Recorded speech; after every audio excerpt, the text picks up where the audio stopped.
This is officially the end of an era in Canadian children's television. So let me explain. On March 27th this year, the Canadian children's television channel, going by the name of Teletoon, has been replaced with Cartoon Network, as done by its owner, Chorus Entertainment, which along with Wildbrain basically controls the children's television industry in Canada.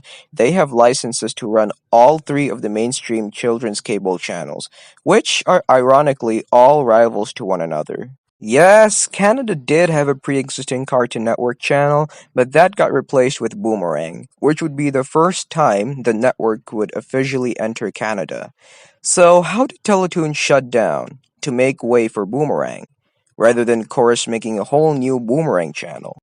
Here's the backstory of Teletoon. The channel was launched on October 17, 1997, and has quickly become a part of Canadian childhoods. A month prior, its French-language sister named Teletoon began operations. Teletoon has gained significance as they were the ones behind many popular animated shows such as Johnny Test, Wayside, Total Drama, Braceface, 16, Totally Spies, in association with TF1 from France, Camp Lake Bottom, Jimmy Two Shoes, and yes, you heard that right, Caillou. They were basically the Canadian equivalent to America's Cartoon Network, as they aired a lot of shows for the network. And just like Cartoon Network with its Adult Swim, Teletoon had their own adult-oriented late-night block, named Teletoon at Night. Yeah, I'm not that creative either, am I? The block ceased broadcasting in 2019 to make way for the Canadian version of Adult Swim, which, unlike the US version, is an independent channel.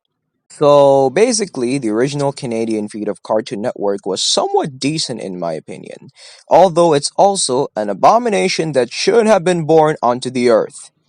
Chorus Entertainment manages their channels really badly. Instead of letting actual humans manage the network, they use an automation system for the channel's graphics, which is why the Canadian feed kinda sucked. If we look at the schedules, they're sorta fine, as they're a mix of both modern and classic Cartoon Network shows, but the graphics look like someone from Chorus asked ChatGPT to design them.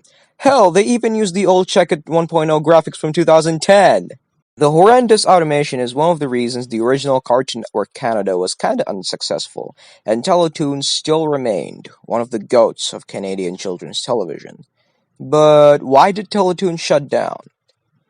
I looked at a bunch of sources, including the ones from Hypebeast and Animation World Network. After more than 25 years of delighting fans with hilarious hijinks and gut-busting antics, Teletoon is revamped as Cartoon Network, as said by a press release from Chorus, which also claims that Teletoon's legacy was marked by industry-leading animation across Canada, shaping the landscape of children's entertainment for generations.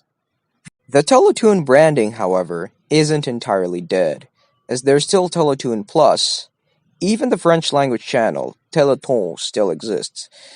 But it's worth noting that Teletoon, with its original shows, is indeed one of the goats in Canadian children's television. It has always been a part of the childhoods of many Canadians in this era. Now let's hope they don't kill off YTV for Nickelodeon and the pre-existing Canadian Nickelodeon feed for Nicktoons. Let's just hope.